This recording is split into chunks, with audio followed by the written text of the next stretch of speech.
வேதம் நமக்கு ரொம்ப அழகாய் ஒரு வசனத்தை வேதம் சொல்லுகிறது. ஆண்டவர் நாங்கள் எப்பக்கம் நெருக்கப்பட்டும் நாங்கள் ஒடுங்கி போவதில்லை. நாங்கள் எப்பக்கம் நெருக்கப்பட்டும் நாங்கள் ஒடுங்கி போவதில்லை. அப்போ ஒரு தேவனுடைய பிள்ளையினுடைய வாழ்க்கையில் நமக்கு ஒரு ஞானம் என்ன வேண்டும் அப்படின்னு சொன்னா, சிலர் ஒரு காரியத்திலே படுத்துறாங்க, ஒன்னுலேயே சோர்ந்து போயிடுறாங்க. ஒரு பிரச்சனைக்கே நிறைய பேர் தாங்க மாட்டேங்கிறாங்க. ஒரு சூழ்நிலை வந்த உடனே அவங்களை எழுப்ப முடியவே இல்லை. அதான் ஒரு ஏசபேல் மிரட்டின உடனே அவ்வளோ பெரிய தீர்க்கதரிசியால அதை மேற்கொள்ள முடியல. ஆனா புதிய ஏற்பாட்டின் காலத்துல ஆண்டவர் தன்னுடைய ஜனங்கள் சொல்லும்போது, ஊழியக்காரர்கள் சொல்லுகிறார்கள், நாங்கள் எப்பக்கத்திலும் நெருக்கப்பட்டு. அதனாலதான் அப்போஸ்தலனாகிய பவுல் கொரிந்தியருக்கு எழுதும்போது ரொம்ப அழகா அவர் எழுதும்போது எழுதுறாரு. என்ன எழுதுறாருன்னா, நாங்கள் காவலில் இருந்தோம், நாங்கள் அடிக்கப்பட்டோம், எங்களுக்கு சிறைச்சாலை அனுபவம் எங்களுக்கு இருந்துச்சு, எங்களுக்கு வஸ்திரம் இல்லாமல் இருந்தோம், எங்களுக்கு ஆகாரம் இல்லாமல் இருந்துச்சு. அப்போ அதை முடிக்கும் போது என்ன சொல்றாங்கன்னா, நாங்கள் எங்களுடைய பலவீனத்தை குறித்து நாங்க மேன்மை பாராட்டல அப்படின்னு. ஆனாலும் எங்களை அது ஒண்ணுமே பண்ண முடியல. இன்னும் ரோமர்ல எழுதும்போது ரொம்ப அழகா எழுதுறாரு, கிறிஸ்துவின் அன்பை விட்டு எங்களை பிரிப்பவன் யார்? உபத்திரவமோ, வியாகுலமோ, பசியோ, பட்டினியோ, நிர்வாணமோ, நாசமோசமோ, இவை அனைத்தும் கிறிஸ்துவின் அன்பை விட்டு எங்களை பிரிக்க மாட்டாது என்று நாங்கள் நிச்சயித்திருக்கிறோம். அப்போ ஒரு ஆண்டவருடைய பிள்ளைகளுடைய வாழ்க்கையில நம்ம எதுவுமே எனக்கு நடக்காது, எதுவுமே எனக்கு வராது அப்படின்னு நம்ம அப்படி முடிவு எடுத்துட முடியாது. நம்ம எதுக்கு ஆயத்தமா இருக்கணும் அப்படின்னு சொன்னா, எல்லா பக்கத்திலையும் நமக்கு நெருக்கம் வரும். அதான் வேதம் சொல்லுகிறது, நீதிமான்களுக்கு வரும் துன்பங்கள் அநேகமாயிருக்கும். இன்னைக்கு இந்த மாதிரி ஒரு பிரச்சனையா, நாளைக்கு இன்னொரு மாதிரி பிரச்சனை வரும், நாளான்னைக்கு இன்னொரு மாதிரி பிரச்சனை வரும். ஒவ்வொரு டைமும், ஒவ்வொரு வருஷங்களும், ஒவ்வொரு வளர்ச்சியிலையும், ஒவ்வொரு சூழ்நிலையிலையும் நம்ம ஒவ்வொரு விதமான பிரச்சனைகளை நம்ம சந்திக்க வேண்டியது இருக்கும். ஏன்னா ஆண்டவர் இந்த 100 நாட்கள்ல யாரை உருவாக்கிட்டு இருக்கிறாருன்னா, தலைவர்களை ஆண்டவர் உருவாக்கிட்டு இருக்கிறாரு, தலைவிகளை ஆண்டவர் உருவாக்கிட்டு இருக்கிறாரு. பெரிய ஒரு நோக்கத்தை நமக்காக நியமித்து ஆண்டவரால தெரிந்து கொள்ளப்பட்டவர்களாகிய உங்களையும் என்னையும் ஆண்டவர் உருவாக்கி கொண்டிருக்கிறார். அப்போ நமக்கு அறிய வேண்டிய ஒரு பெரிய ஞானம் என்ன அப்படின்னு சொன்னா, எனக்கு பிரச்சனையே கொடுக்காதீங்கன்னு நம்ம ஜெபம் பண்ண முடியாது. எனக்கு எந்த பிரச்சனையும் வராது அப்படின்னு நான் சொல்லிட முடியாது. ஆனா அதன் மத்தியில் ஒரு தேவனுடைய பிள்ளை தலைவனாக போக வேண்டியவங்க, தலைவியாக போனீங்க, நீங்க என்ன நினைக்கணும் அப்படின்னு சொன்னா, என்னுடைய பிரச்சனையின் மத்தியிலே நான் எப்படி நடந்துக்கணும், நான் எப்படி அதை ஏற்றுக்கொள்ளணும், நான் அதை எப்படி நான் ஜெயிக்கணும், அது என்னுடைய மனசை பாதிக்காதபடி, என்னுடைய சரீரத்தை பாதிக்காதபடி நான் எவ்வளவு அதை கவனமாய் கையாளணுன்ற ஞானத்தை மட்டும்தான் ஆண்டவருடைய பிள்ளைகள் கேட்கணும். அப்போ நமக்கு எனக்கு பிரச்சனையே கொடுக்காதீங்க ஆண்டவரே, எனக்கு போராட்டமே வேண்டாம், என்னால் தாங்க முடியல அப்படின்னு ஜெபிக்கிற கூட்டமாய் நம்ம இருந்த முடியாது. ஏன் அப்படின்னு சொன்னா, நம்ம தலைவனாக போறதுனால, தலைவியாக போகிறதுனால நம்ம எதற்குள்ள போய்தான் ஆகணும் அப்படின்னா, ஒரு தேவனுடைய பிள்ளை அந்த மாதிரி ஒரு சூழ்நிலைகளுக்குள்ளே போய்தான் ஆகணும். அதனால தான் தேவனுடைய மனிதர்கள் சொல்லுகிறார்கள், நாங்கள் எப்பக்கம் நெருக்கப்பட்டோம் ஒடுங்கி போவது இல்லை. நான் நம்புறேன், உங்களை சுற்றி நீங்க எந்த பக்கத்துல நெருக்கப்பட்டாலும் ஒன்று உங்களுக்கு ஒரு தைரியம் இருக்கட்டும், அவருடைய அனுமதி இல்லாமல் உங்களுக்கு ஒன்றுமே வராது. அன்றியும் அவருடைய தீர்மானத்தின்படி அழைக்கப்பட்டவர்களாகி தேவனிடத்தில் அன்பு கூறுகிறவர்களுக்கு சகலமும் நன்மைக்கு ஏதுவாகவே நடக்கிறது. அப்போ ஒன்று நினைத்து கொள்ளுங்கள், நமக்கு எது நடந்தாலும் அதுல ஒரு நன்மை கண்டிப்பா இருக்கும், அதுல ஒரு படிப்பினை நமக்கு கண்டிப்பா இருக்கும், அதுல ஒரு உயர்வு நமக்கு நிறைய இருக்கும். இப்பொழுதும் உங்களுக்கு சில மாதங்களாக, சில வருடங்களாக சில சூழ்நிலைகளை சுற்றி ஆண்டவரை அனுமதித்திருக்கிறாரா? நீங்க ஒரு தீர்மானம் மட்டும் எடுங்க, ஆண்டவரே இதை நான் எப்படி கையாளணும், இதுல நான் எப்படி நான் நடந்துக்கணும், இதுல நான் மனசு வருத்தப்படாம இருக்கிறதுக்கு நான் என்ன செய்யணும், இதன் நடுவுலையும் நான் ஊழியம் செய்யறதுக்கு என்ன பண்ணணும், இதன் நடுவுலையும் நான் சம்பாதிக்கணும், இதன் நடுவுலையும் என்னுடைய தலைமைத்துவத்தை நான் காத்துக்கணும், இதன் நடுவுலையும் என்னுடைய சரீரத்தை நான் பாழாக்காதபடி அப்படிப்பட்ட ஒரு ஞானத்தை கர்த்தரிடத்துல கேட்டு வாங்கணும். பாருங்க, சிமேயை தூசிக்கும் போது தாவீதை குறித்து வேதம் சொல்லுது, அதுதான் அந்த இடத்துல இருக்கிற ஒருத்தரால அவன் பேசுகிற வார்த்தை ஒருத்தரால தாங்க முடியல. ஆனா தாவீதனால என்ன பண்ண முடியுதுன்னா தாங்க முடியுது, அதை ஏற்றுக்கொள்ள முடியுது. காரணம் என்னன்னா, அந்த அளவிற்கு தாவீது ஒரு மோல்டான ஒரு பர்சனா மாற்றப்பட்டான். அதனால ஆண்டவர் இன்றைக்கு ஒரு கூட்டத்தை ஆண்டவர் தேடுகிறார். யாரா ஆண்டவர் தேடுறார் அப்படின்னு சொன்னா, நாங்கள் எப்பக்கம் நெருக்கப்பட்டும் ஒடுங்கி நாங்கள் போவதே இல்லை. எந்த பக்கத்துல உங்களுக்கு பிரச்சனை வந்தாலும், சுற்றி உங்களுக்கு பிரச்சனை வந்தாலும், நீங்க இருக்கிற இடத்துல இப்ப சந்திக்கிறது மட்டுமல்ல, இதைவிட பெரிய பிரச்சனை உங்களுக்கு வந்தாலும், நான் நம்புகிறேன் உங்களை சோதிக்க முடியாது, உங்களை அழிக்க முடியாது. ஆமென். உங்களை அழிக்க, உங்களை காப்பாற்றுவதற்கு கர்த்தர் இருக்கிறார். உங்க தரிசனத்தை எடுத்து போட முடியாது. அப்படிப்பட்ட ஒரு தைரியத்தை, அப்படிப்பட்ட ஒரு பலத்தை கிருபையாய் கர்த்தர் நமக்கு தருகிறவர். அல்லேலூயா, ஆமென். சொல்லுங்க பார்க்கலாம். அப்படியே கைகளை உயர்த்தி சொல்லுங்க, எப்பக்கத்தில் நாங்கள் நெருக்கப்பட்டோம், எங்களை சுற்றி எத்தனை பிரச்சனைகள் வந்தாலும், எங்களை சுற்றி என்ன ப்ராப்ளம் அதிகமா வந்தாலும், நான் ஒன்று நம்புறேன், நான் ஒடுங்கி போவது இல்லை, நான் கலக்கம் அடைவது இல்லை, நான் மனம் முறிவடைவதும் இல்லை, நான் ஒடுங்கி போவது இல்லை, நான் கலக்கம் அடைவது இல்லை, நான் மனம் முறிவு அடைவது இல்லை. அல்லேலூயா, ஆமென். இதுல ரொம்ப கவனமா இருக்கணும். பாருங்க, தேவனுடைய பிள்ளை இந்த இடத்துல சொல்லும்போது என்ன சொல்றாரு அப்படின்னா, எனக்கு சுற்றி நெருக்கம் வரும்போது நான் ஒன்னே ஒன்று செய்யறேன். ஒன்று, நான் ஒடுங்கி போவது இல்லை. இன்னொன்று, நான் கலக்கம் அடைவதில்லை. இன்னொன்று, நான் மனம் முறிவு அடைவது இல்லை. அப்போ என்ன பிரச்சனை வந்தாலும் அது என்ன பண்ணல சொல்லுங்களேன். என்ன ஒன்றும் பண்ணல, என்ன ஒன்றும் பண்ணாது, என்ன ஒன்றும் பண்ணாது, என்ன எதுவும் செய்ய முடியாது. ஏன் அப்படின்னு சொன்னா, எனக்குள்ளே இருக்கிற தேவன் அவர் பெரியவரா இருக்கிறார். இன்றைக்கு ஆண்டவர் உங்களுக்கு ஒரு புது அபிஷேகத்தை ஆண்டவர் தரப்போறாரு.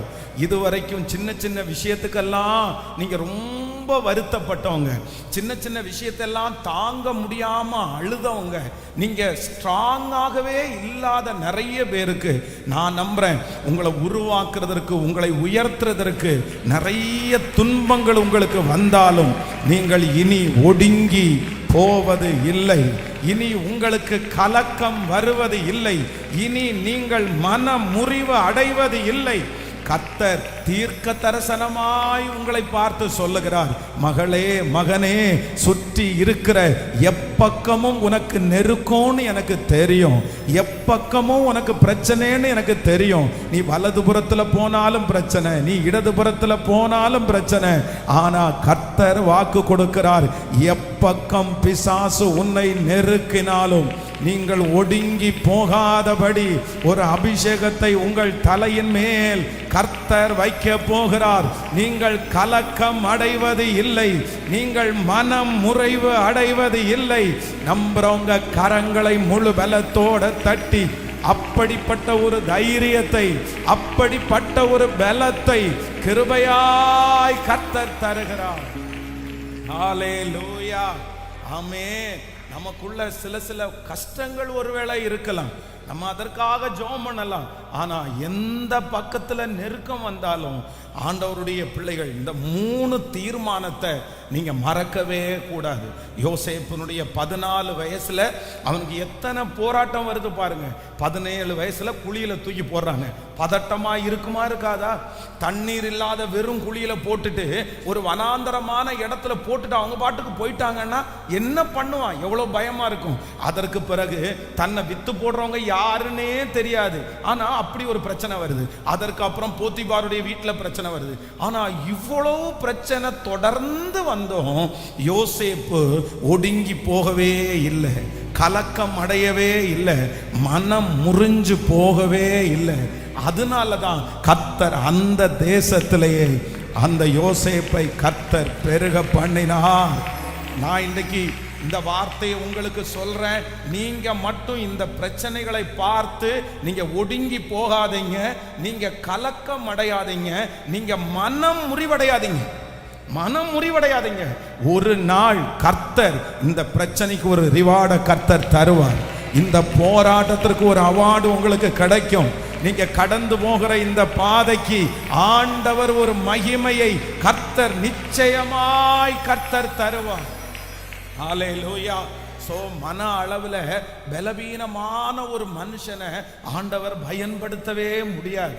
பிரச்சனையை பார்த்து பயந்து பயந்து ஓடுகிற கர்த்தருடைய பிள்ளைகளை ஆண்டவர் பயன்படுத்தவே முடியாது.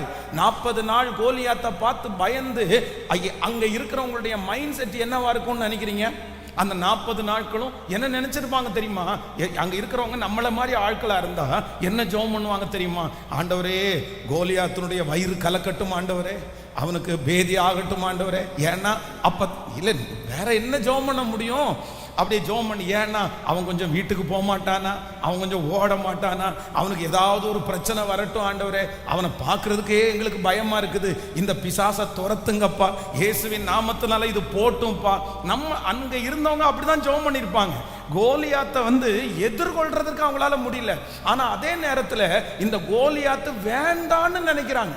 ஆனா ஒன்று நீங்க ரகசியத்தை கத்துக்கொள்ளணும், அந்த கோலியாத்தை முறியடிச்சாதான் பெலிஸ்தியருடைய நம்ம சுதந்திரிக்க முடியும்.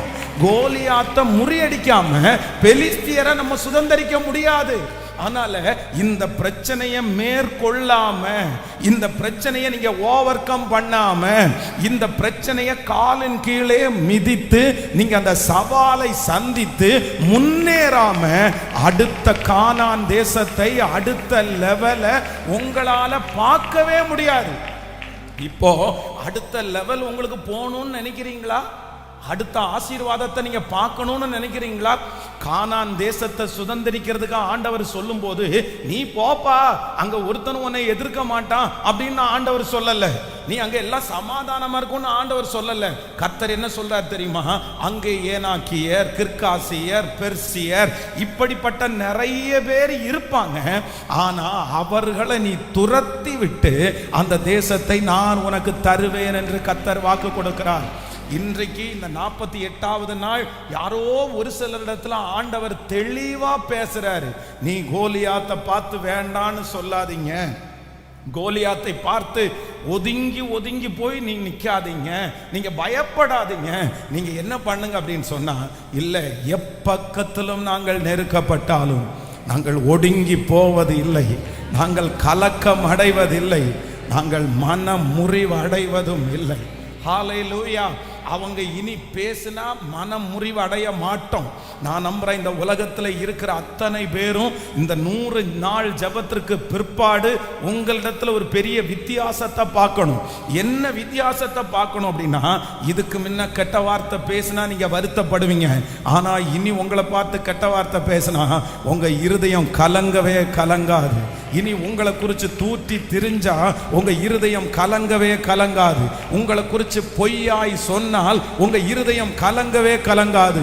அந்த அளவிற்கு ஆண்டவர் உங்களை பலப்படுத்தி ஸ்திரப்படுத்தி கர்த்தர் ரொம்ப அழகா மோல்டு பண்ணி ஒரு அடுத்த அனுபவத்திற்கு நேராய் நடத்தும்படியாய் எல்லாரும் கரங்களை தட்டி, தகப்பனே தகப்பனே, இந்த சூழ்நிலைகளுக்கு எதிராய் நிற்பதற்கு, இந்த பிரச்சனைகளுக்கு எதிராய் நிற்பதற்கு, கலங்காமல் நிற்பதற்கு, தைரியத்தோடு நிற்பதற்கு இப்போ பரலோகத்திலிருந்து ஒரு பலன் எங்க பிள்ளைகளுக்கு கடந்து வரட்டுமப்பா, கடந்து வரட்டுமப்பா.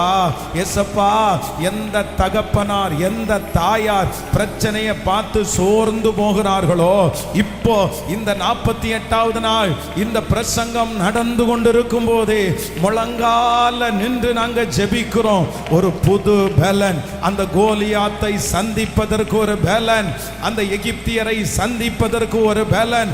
ஆமென். அந்த பிரச்சனைகளை எந்த பயமும் இல்லாமல் சந்திப்பதற்கு ஒரு கிருபையை கர்த்தர் இப்பொழுது தருவீராக, தருவீராக, தருவீராக. ஹல்லேலூயா. ஆமோதிக்கிறீங்களா இல்லையா? இப்படிதான் ஆண்டவருடைய பிள்ளைகளாகிய நம்ம உருவாக்கப்படணுமே தவிர சும்மா என்ன பண்ணிடக்கூடாதுன்னா, என்னை எப்பவும் நல்லா வச்சுங்க, எனக்கு ஒன்றும் வரக்கூடாது, ஒன்றும் வரக்கூடாது அப்படின்னு நம்ம வளரவே கூடாது. நம்முடைய பிள்ளைகளையும் அப்படி வளர்த்திடவே கூடாது. நம்முடைய பிள்ளைகளையும் நாமும் எப்படி வளரணும் அப்படின்னு சொன்னா, நீ பிரச்சனையை பார்த்து கலங்காத, நீ பயப்படாத, நீ பின்மாறாத, நீ நீ நீ கொஞ்சம் கவனமாய் அத என்னன்னு பாரு, நீ யோசி, சரி அது என்ன பண்ணலான்னு பாரு. நீ உடனே பதட்டம் ஆயிராத, நீ உடனே டென்ஷன் ஆயிராத. அதான் ஆண்டவர் சொல்றார், நீங்கள் அமர்ந்திருந்து நானே தேவன் என்று அறிந்து கொள்ளுங்கள். நீங்கள் அமர்ந்திருந்து நானே தேவன் என்று அறிந்து கொள்ளுங்கள். ஹல்லேலூயா. அந்த ஸ்பிரிட்டை, அந்த அபிஷேகத்தை இன்றைக்கு ஆண்டவர் உங்களுக்கு தருவேன் என்று வாக்கு கொடுக்கிறார். இந்த சத்தத்தை கேட்குற யாராவது ஒருத்தர் சில நியூஸை கேட்கும்போது உங்களுக்கு பதட்டமா இருக்கலாம், பயமா இருக்கலாம். பாஸ்டர், இந்த பக்கத்து வீட்டில் இந்த நபரை சந்திக்கணும்னு நினைச்சாலே எனக்கு பயமா இருக்குது, நாளைக்கு நினைச்சாலே எனக்கு பயமா இருக்குது, கடன்காரர்களை நினைச்சாலே எனக்கு பயமா இருக்குது, எனக்கு ஆபீஸுக்கு போகணும்னு நினைச்சாலே எனக்கு பதட்டமா இருக்குது, எதிர்காலத்தை நினைச்சாலே இப்படி இருக்கு பாஸ்டர், என்னால நிம்மதியா இருக்க முடியல, என் பிள்ளைய பார்த்தா அப்படி ஒரு கலக்கம் வருது, என் குடும்பத்தை நினைச்சா அப்படி ஒண்ணு வருது. நான் நம்புறேன், இது ஆண்டவர் கொடுத்தது அல்ல, இது உங்களுக்குள்ளே பிசாசு கொடுத்திருக்கிற ஒன்று. ஆனா ஆண்டவர் இன்றைக்கு ஒரு புது ஆவிய கர்த்தர் இன்றைக்கு உங்களுக்கு தரப்போகிறார். என்ன தரப்போறார்னா, இனி அந்த மனுஷனை சந்திக்கும் போது உங்களுக்கு பயம் வராது, இனி அந்த சூழ்நிலையை சந்திக்கும் போது உங்களுக்கு பயம் வராது, இனி அந்த மனுஷனுடைய வார்த்தைகளால நீங்க அஃபெண்ட் ஆக மாட்டீங்க, இனி அந்த காரியத்தில் நீங்கள் கலக்கமாக மாட்டீங்க. ஹல்லேலூயா. சொல்லுங்களேன், ஏசப்பாவை கையை உயர்த்தி கேளுங்களேன். இந்த மகிமை ஒவ்வொருத்தருக்கும் வேணும். ஆமே. நாங்கள் எப்பக்கம் நெருக்கப்பட்டும் ஒடுங்கி போவது இல்லை. யாரோ ஒருத்தருக்கு ஆண்டவர் தீர்க்க தரிசனமா பேசிட்டு இருக்கிறாரு. மகளே, அவங்க பேசின உடனே நீ சுருண்டுறியே, மகனே அவங்க அப்படி நடந்துகிட்ட உடனே உன் மனசு அப்படியே மாறிடுது, சாகத்தக்க அளவுக்கு உன்னுடைய ஆத்துமா விசனமாகுது இல்ல. இல்ல, கர்த்தர் இன்றைக்கு ஆலயத்திலே போன அந்த அன்னாளை கடாட்சித்த கர்த்தர் இன்றைக்கு உங்களை கடாட்சிப்பேன் என்று கர்த்தர் வாக்கு கொடுக்கிறார். கடாட்சிப்பேன் என்று கர்த்தர் வாக்கு கொடுக்கிறார். ஹல்லேலூயா. ஆண்டவர் கொடுக்கிறதுலயே பெரிய அற்புதம் என்ன அற்புதம் அப்படின்னு சொன்னா, நம்மளை பாதிக்க பண்ணுகிறதிலிருந்து விடுதலை கொடுக்க போறார். பாருங்க, அன்னாளை குறித்து நம்ம தியானிச்சு தான் இருக்கிறோம். இந்த அன்னாளை குறித்து பெனினாள் தேவாலயத்திற்கு போகிறதுக்கு முன்னாடி வரைக்கும் அவங்க சொல்றதெல்லாம் கஷ்டமா தான் இருக்கு, கஷ்டமா தான் இருக்கு.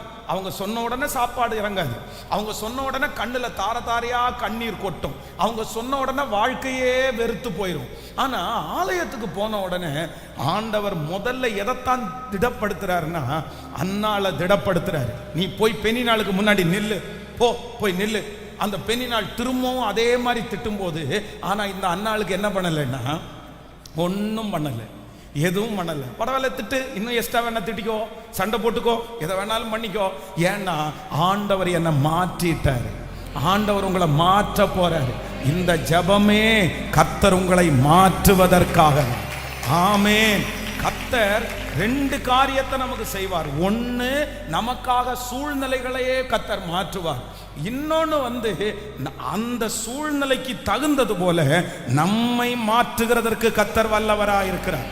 ஆமென், ஆமென். தாவீதுக்காக வேதம் சொல்லுது, ஆண்டவர் எத்தனையோ இடத்துல தாவீதுக்காக சூழ்நிலைகளை ஆண்டவர் மாற்றிட்டார்.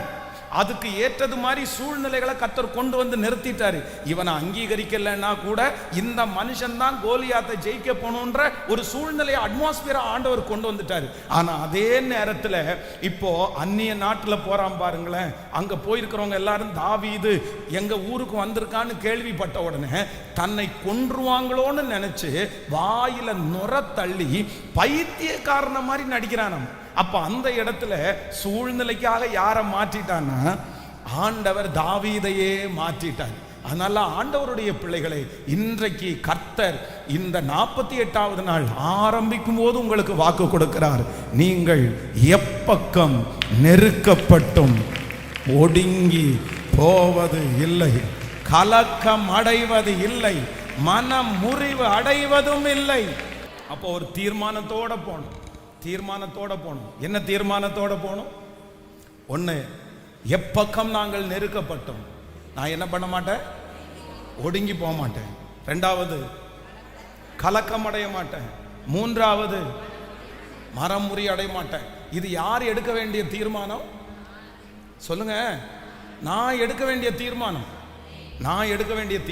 இல்லை அப்படின்னா யாருமே உங்களை ஒன்றும் பண்ண முடியாது, யாருமே எதை செய்ய முடியாது. ஆண்டவர் நம்ம ரட்சிக்கப்பட்ட ஆரம்பத்தில் பார்த்தீங்கன்னா ஆண்டவர் நமக்காக என்ன வேணாலும் செய்யலாம். ஆனால் ஒரு லெவலுக்கு மேலே நம்ம வளர்ந்ததற்கு பிற்பாடு நம்ம ரெடி ஆகணும்னு ஆண்டவர் எதிர்பார்ப்பாரு, நம்ம சரியாகணும்னு ஆண்டவர் எதிர்பார்ப்பார். நீ என்ன நம்முடைய பலவீனங்களை நமக்கு உதவி செய்கிறவர் தான், ஆனாலும் என்ன எதிர்பார்ப்பார்னா நீ என் பிள்ளை தானேப்பா. இப்போ ஒரு இருட்டு இடத்துல நம்ம பிள்ளைய கூட்டிட்டு போறோம். ஃபர்ஸ்ட் டைம் கையை பிடிச்சிட்டு ஒரு இருட்டு இடத்துல கூட்டிட்டு போகும்போது நம்முடைய பிள்ளை பயப்படலாம். ஆனா ரெண்டாவது டைம் நம்ம கூட வரும்போது அந்த பிள்ளை பயப்பட்டா நீங்க என்ன சொல்லுவீங்க? அட நான் தான் கூட வர்றேன்ல, நீ எதுக்கு பயப்படுற? நமக்கு கோபம் வருமா வராதா? நம்ம வரும்போதே அப்படி இப்படின்னு பயப்பட்டா நமக்கு எவ்வளவு கோபம் வரும். நான் நம்புறேன் உங்க கூடயும் என் கூடயும் கர்த்தர் இருக்கிறார், ஆண்டவர் இருக்கிறார். ஹல்லேலூயா. நீங்க ஒண்ணு செய்யணும், தைரியமாய் அதை எதிர்கொள்ளணும். இனி உங்களுக்குள்ள கலக்கம் வரவே கூடாது, இனி உங்களுக்குள்ள பயம் வரவே கூடாது. ஒண்ணு நீங்க நினைச்சுக்குங்க, இந்த சத்துரு போயிட்டா, இந்த சத்துரு போனதோட முடியாது, அடுத்து இன்னொரு சத்துரு முளைக்கும். கேட்கல? சத்தமா சொல்லுங்க. ஒரு சத்துரு முடிஞ்சா இன்னொரு சத்துரு முடிக்கும். ஆக மொத்தத்தில் நம்ம போகிற வரைக்கும் யுத்தத்துக்கும் நமக்கும் குறைவே இருக்காது, யுத்தம் நடந்துட்டு தான் இருக்கும். அதனால தான் ஆண்டவர் சொல்றாரு, மாம்சத்தோடும் இரத்தத்தோடும் அல்ல, அந்தகார லோகாதிபதிகளோடும் துரைத்தனங்களோடும் உங்களுக்கு போராட்டம் உண்டு. அதான் உங்களுக்கு உபத்திரவம் உண்டு. அதனால நம்ம இந்த உலகத்தை விட்டு போற வரைக்கும், பரலோக ராஜ்யம் போகிற வரைக்கும் நமக்கு நிறைய யுத்தம் இருக்குது, நிறைய அவமானங்கள் இருக்கிறது, நிறைய விரோதமான மனிதர்கள் இருக்கிறார்கள். அவர்களை ஒண்ணுமே நம்ம பண்ண முடியாது. அதற்கு மாறாக என்னை கர்த்தர் உருவாக்கி விட்டால், என்னை கர்த்தர் தைரியப்படுத்திவிட்டால், நான் சரியாகிவிட்டால், எனக்கு விரோதமாய் எழும்புகிற பிரச்சனைகள் என்னை ஒன்றும் செய்யவே செய்யாது. அந்த தைரியத்தை கர்த்தர் கிருபையாய் நமக்கு ஆச்சரியமாய் தருகிறவர். ஹல்லேலூயா. ஆபிரகாமுடைய வாழ்க்கையை நம்ம வாசிக்கும் போது வேதம் சொல்லுது, எந்தெந்த இடத்துலெல்லாம் ஆபிரகாமுக்கு ஆண்டவர் அற்புதம் செய்தாரோ அங்கெல்லாம் அவர் ஒரு பலிபீடத்தை கட்டினார். ஆண்டவர் வருவாரு, பேசுவாரு, ஆண்டவர் அவனை பெருக பண்ணுவேன் வாக்கு கொடுப்பாரு. அந்த இடத்துல உடனே ஆபிரகாம் என்ன பண்ணுவாருன்னா ஒரு பலிபீடம் கட்டி ஆண்டவருக்கு நன்றி சொல்லுவார். இது ஆண்டவருடைய பிள்ளைகள் செய்ய வேண்டிய முதல் காரியம். அப்படின்னா ஆண்டவர் எந்தெந்த காரியத்துல எல்லாம் நமக்கு அற்புதம் செய்கிறாரோ அங்கெல்லாம் ஆண்டவருக்கு நம்ம நன்றி பலிபீடங்களை நம்ம கட்டணும். நம்ம செய்யற இடத்துல பரிசுத்தவான்களுக்கு இது வழக்கமா இருந்துச்சு. அந்த இடத்துல ஒரு கற்குவியலை பண்ணுவாங்க, அந்த இடத்துல ஒரு தூணை நிறுத்துவாங்க, அந்த இடத்துல ஒரு பலிபீடத்தை கட்டி பலி செலுத்துவாங்க. இது ஒரு வழக்கமா இருந்துச்சு, இது ஒரு அனுபவம். ஆனா ஈசாக்க பலி செலுத்தும் போது வேதம் சொல்லுது அப்படி இல்லை, இன்னொரு பலிபீடத்தை இப்ப ஆபிரகாம் கட்டுகிறார். அந்த ஆபிரகாம் கட்டின அந்த பலிபீடத்துல வேதம் சொல்லுகிறது அவனுடைய புத்திரனும் ஏக சுதனும். அப்படின்னா தன்னுடைய வாழ்க்கையில அவன் நேசிக்கிற மிக முக்கியமான ஒன்றை என்ன பண்றான்னா கொண்டு போய் அந்த பலிபீடத்துல கடத்தி கர்த்தருக்கு பலி செலுத்துவதற்கு ஆயத்தமாகிறான். உடனே தான் ஆண்டவர் சொல்றாரு, நீ என்னுடைய வார்த்தைக்கு கீழ்ப்படுகிறவன் என்று இப்பொழுது அறிந்திருக்கிறேன் என்று கர்த்தர் சொல்றான். பிரதர், ரெண்டு விதமான பலிபீடம் நமக்கு தேவை. ஒன்று, நீங்கள் எல்லாருமே கட்டி இருப்பீங்க. ஆண்டவர் உங்களுக்கு ஒரு கார் கொடுத்துருக்கிறாரா, உடனே அந்த காருக்குள்ள நீங்கள் நன்றி பலிகளை ஏறெடுத்து கர்த்தருக்கு தேங்க்ஸ் சொல்லியிருப்பீங்க. உங்களுக்கு ஒரு வீடு கொடுக்கும்போது நீங்கள் ஒரு பலிபீடத்தை கட்டியிருப்பீங்க. கர்த்தர் உங்களுக்கு கொடுத்துருக்கிற எல்லா ஆசீர்வாதத்திலையும் நீங்கள் ஒரு பலிபீடத்தை கட்டியிருப்பீங்க. ஆனால் இந்த ஜெபத்தில் இன்னொரு பலிபீடத்தை நீங்கள் கட்டணும். என்ன அப்படின்னு சொன்னால், உங்கள் வாழ்க்கையில் இருக்கிற மோஸ்ட்லி நீங்கள் எதெல்லாம் அடிமையாக இருக்கிறீங்களோ, எதெல்லாம் ரொம்ப நேசிக்கிறீங்களோ, அது எல்லாத்தையும் ஆண்டவருடைய பாதத்தில் கொண்டு போய் வைத்து அங்கே ஒரு பலிபீடம் கட்டி நீங்க உங்களை தாழ்த்துவீர்களானால், ஒப்பு கொடுப்பீர்களானால், பரலோகத்திலிருந்து ஒரு சத்தம் உண்டாகி அந்த சத்தம் அதற்கு பிறகு தேவனுடைய மனுஷனை வாழ வைத்தது போல நம்மை கிருபையாய் வாழ வைக்க போகிறது. ஹல்லேலூயா.